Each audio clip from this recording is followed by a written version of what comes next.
আমি জিকির গাউস ভাইকে দায়িত্বহীন কণ্ঠে আহলুস সুন্নাত ওয়াল জামাতের পক্ষ থেকে মাঠ পর্যায়ের অবজারভেশন থেকে এবং বাবা শাহজালালের এই 360 আউলিয়ার পুণ্যভূমির একটি অংশ আপনার সেই হবিগঞ্জ জেলা, এই জায়গাটি ধর্ম কিভাবে লালিত হয়, এই জায়গাগুলো, এই হবিগঞ্জ কিভাবে ধর্মকে ধারণ করে, এই হবিগঞ্জ কিভাবে ইসলামকে ধারণ করে, তরিকত তাসাউফকে ধারণ করে, এটা আজকে আপনি আমাদের এই প্রোগ্রামের একজন অনবদ্য ব্যক্তি হিসাবে আপনার কর্ণকোহরে পৌঁছাতে চাই এবং সকলকে নিয়ে পৌঁছাতে চাই এই হবিগঞ্জের মাটি আহলুস সুন্নাত ওয়াল জামাতের ঘাঁটি। যারা আমাদের কণ্ঠকে রুদ্ধ করতে চাই তাদেরকে আমি পরিষ্কার ভাষায় বলতে চাই, ইন্নাল্লাহা ইউমাহিলু ওয়ালা ইয়ামহুল, আল্লাহ ছাড় দেয় কিন্তু ছেড়ে দেয় না। আজকে দেখা যায় আমরা যখন রাস্তায় ধর্মের কথা বলি, শান্তির কথা বলি, এক শ্রেণী মানুষ আমাদের কণ্ঠকে রুদ্ধ করার জন্য চেষ্টা করে। আমরা খুব ভালো করে জানি যে চেষ্টা তারা করবেই, হক এবং বাতিল থাকবেই, এরপরও আমরা ভীত নই। আমি শুধু পরিষ্কার ভাষায় বলতে চাই, আহলুস সুন্নাত ওয়াল জামাতের এই হবিগঞ্জের আহলুস সুন্নাত ওয়াল জামাত আমরা যেইভাবে ধারণ করি এবং আহলুস সুন্নাত ওয়াল জামাত যে একমাত্র শান্তিপ্রিয় দল, স্বাধীনতার পর থেকে এই 53 বছর হওয়ার পর আজকে আমরা বাংলাদেশে আমরা দায়িত্বহীনভাবে প্রমাণ করতে সক্ষম হয়েছি এই বাংলাদেশে একমাত্র শান্তিপ্রিয় দল আহলুস সুন্নাত ওয়াল জামাত। এটা কেন বলছি? এই দেশ আউলিয়া کرامের দেশ, এই দেশ বাবা শাহজালালের দেশ, এই দেশ শাহপরানের দেশ। কত বড় কলিজা হয় যে শাহপরানের মাজারকে ভাঙ্গার ষড়যন্ত্র করা হয়। উপস্থিত আঞ্জুমানে সালিকিন বাংলাদেশ হবিগঞ্জ জেলা শাখার উদ্যোগে বর্ণাঢ্য অনুষ্ঠানের আজ আজিমুশান জশ্নে জুলুস পবিত্র ঈদে মিলাদুন নবী সাল্লাল্লাহু আলাইহি সাল্লাম শীর্ষক সেমিনার হবিগঞ্জ জেলা পরিষদ অডিটোরিয়াম হল রুমে আয়োজিত হাজার হাজার আশিকিন জাকিরিন বৃন্দ। আজ এই সুমহান কনফারেন্সের সভাপতিত্ব করছেন উপমহাদেশের প্রখ্যাত আলেমে দ্বীন সুলতানুল মুনাজিরিন, বাংলার কলম সম্রাট, উস্তাজুল উলামা, বাদরুল ফুকাহা, ঐতিহ্যবাহী শ্রীমঙ্গল সিরাজনগর দরবার শরীফের সাজ্জাদুর রশিদ মহান মুর্শিদ কেবলা অধ্যক্ষ আল্লামা সাহেব কেবলা সিরাজনগরী হুজুর মদ্দাজিল্লাহুল আলী, আজকের এই কনফারেন্সকে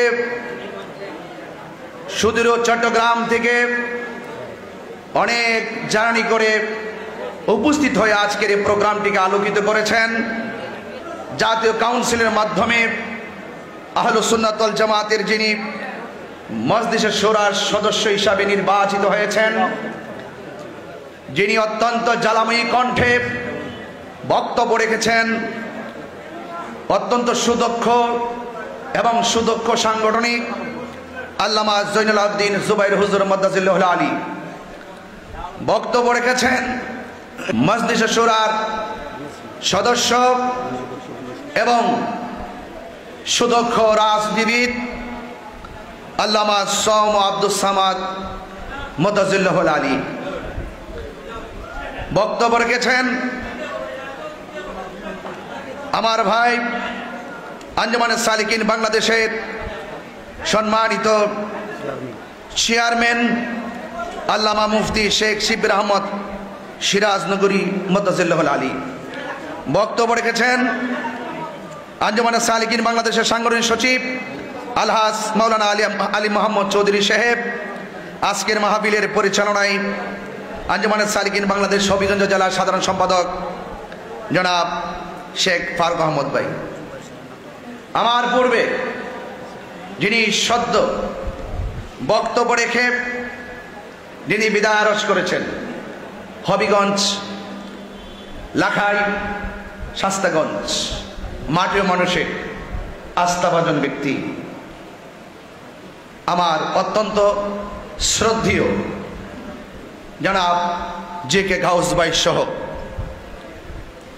আমি যারা এখানে আমার প্রথম সারি, দ্বিতীয় সারি, তৃতীয় সারিতে মসজিদের ইমাম, খতিব এবং ওয়াইজিন বৃন্দ রয়েছেন, সবার প্রতি শ্রদ্ধা রেখে এবং ভিতরে এবং বাহিরে তিল ধারণের জায়গা নেই আজকে যারা উপস্থিত হয়েছেন, আমি সকলকে আমার অন্তরস্থল থেকে মোবারকবাদ জানাচ্ছি।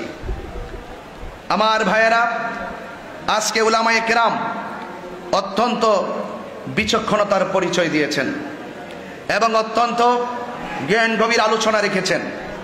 বর্তমান বাংলাদেশের প্রেক্ষাপটে যে কথাগুলো অত্যন্ত সার্বভৌমত্ব সুরক্ষায় গুরুত্বপূর্ণ এবং দেশ এবং দেশের মানুষের কল্যাণে যে কথাগুলো অত্যন্ত গুরুত্বপূর্ণ এবং ধর্মের সুরক্ষায় যে কথাগুলো অত্যন্ত গুরুত্বপূর্ণ, সেই কথাগুলো ওনারা আপনাদের সামনে ব্যক্ত করেছেন।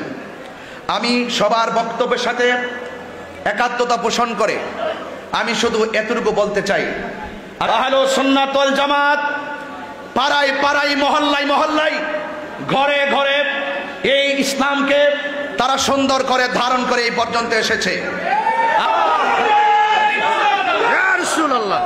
যারা আমাদের কণ্ঠকে রুদ্ধ করতে চায়, আমার ভাই ফারুক ভাই তিনি অত্যন্ত সাহসী ব্যক্তি। ফারুক ভাই অত্যন্ত নিবেদিত প্রাণ, যিনি আজকের এই প্রোগ্রামটিকে সুচারুরূপে পরিচালনার জন্য তিনি যে গ্যালারিতে যাদেরকে আজকে আনা হয়েছে, আমি জিকে গাউস ভাইকে পরিষ্কার ভাষায় শুধু এতটুকু বলতে চাই, আজকে যারা এখানে এসেছেন এরা একটি প্রতিষ্ঠান, এরা লক্ষ লক্ষ কোটি কোটি লোকের প্রতিনিধি। যদি আমাদেরকে বাংলাদেশের যে কোনো মাঠে যদি ছেড়ে দেওয়া হয়, আহলে সুন্নাত ওয়াল জামাতের কোটি কোটি সুন্নি জনতা তরিকাপন্থীদের উপস্থিতিতে এই বাংলাদেশের সেই মাঠ তরিকাপন্থীদেরকে মাঠ হিসেবে এই বাংলাদেশের একটি স্বর্ণশিখরে। বিগত দিনে যারা মাজারকে উড়িয়ে দেওয়ার স্বপ্ন দেখেছিল, এরা কিন্তু হারে হারে টের পেয়েছে। যারা মাজারকে ভাঙতে চায় এরা কখনো ধর্মের প্রকৃত লোক হতে পারে না। যারা আল্লাহর ওলির মাজারে আগুন ধরিয়ে দিতে চায় এরা কখনো এই দেশের সভ্য নাগরিক হতে পারে না। আল্লাহর ওলির মাজারকে সুরক্ষা করতে হবে। সত্যিকার ধর্ম যারা হৃদয়ে লালন করে তাদেরকে সুযোগ করে দিতে হবে। কারণ আহলে সুন্নাত ওয়াল জামাত সংকটে দুর্যোগে এই দেশের মানুষের জন্য কাজ করে। ধর্মের নামে অধর্মের চর্চা, ধর্মের নামে অধর্মের চর্চা এই দেশে বন্ধ করতে হবে। আজকে আমরা দেখি ধর্মকে ব্যবহার করে অনেকে কথা বলে, সুন্নিরা ধর্মকে ব্যবহার করে কথা বলে না। সুন্নিরা নিজের স্বার্থকে হাসিল করতে গিয়ে ধর্মকে ব্যবহার করে না, সুন্নিরা ধর্মকে প্রতিষ্ঠা করার জন্য কথা বলে, সুন্নিরা ধর্মের জন্য কথা বলে। এই জন্য আজকে আঞ্জুমানে সালিকিন বাংলাদেশ হবিগঞ্জ জেলার ব্যবস্থাপনায় আজকের এই হবিগঞ্জের জেলা প্রশাসকের এই আমাদের যে অডিটোরিয়ামে আজকে যে প্রোগ্রামটি হচ্ছে, এই প্রোগ্রামটি আমাদের এই হবিগঞ্জের সম্প্রীতির জন্য অত্যন্ত গুরুত্বপূর্ণ। আপনারা যারা এখানে এসেছেন আপনারা জানেন আল্লামা সাইফুল্লাহ সিরাজনগর হুজুর শুধুমাত্র একজন খানকার পীর নয়, এটা আপনাকে মানতে হবে। আল্লামা সাইফুল্লাহ সিরাজনগর হুজুর শুধুমাত্র খানকায় বসে মুরাকাবার মধ্যে সীমাবদ্ধ নয়, তিনি রাজপথে আমাদের অধ্যক্ষ আল্লামা জয়নুল আবদিন জুবাইর হুজুর বলেছিলেন, শুধুমাত্র খানকাই রসুল, শুধুমাত্র হেরা গুহাই আল্লাহর হাবিব ধ্যান করে নাই, আল্লাহর হাবিব জীবনে 27টি যুদ্ধে তলোয়ার নিয়ে ময়দানে নেমেছেন। কথা বলে এই জন্য ইসলাম শুধুমাত্র নরম ভাষার নাম নয়, ইসলাম গরম ভাষায় কথা বলতে শেখায়। এই জন্য আমি অনুরোধ করব আহলে সুন্নাত ওয়াল জামাতের হবিগঞ্জ জেলার যারা রয়েছেন, আমাদের কেন্দ্রীয় দিক নির্দেশনায় আমাদের সোম আব্দুল সামাদ ভাই যেভাবে আপনাদের হবিগঞ্জের এবং সিলেটের ঐতিহ্যকে তুলে ধরেছেন, ইতিহাস ব্যক্ত করেছেন, প্রত্যেকের কথাগুলোকে আপনাদের জীবনে কুট করে আহলে সুন্নাত ওয়াল জামাতকে অনেক দূর এগিয়ে নিতে হবে এবং কেন্দ্রীয় দিক নির্দেশনায় আমাদের আহলে সুন্নাত ওয়াল জামাতকে অনেক দূর এগিয়ে নিয়ে সম্প্রীতির লক্ষ্যে এই হবিগঞ্জকে একটি মডেল আহলে সুন্নাত ওয়াল জামাতের মডেল বানাতে হবে। ঠিক কিনা বলেন? আল্লাহ পাক রব্বুল আলামিন আমাদের সকলকে আহলে সুন্নাত ওয়াল জামাতের কাজগুলো ঐক্যবদ্ধভাবে সাংগঠনিকভাবে করার তৌফিক দান করুন। সকলে বলে আমিন। আসসালামু আলাইকুম ওয়া রাহমাতুল্লাহি ওয়া বারাকাতুহু।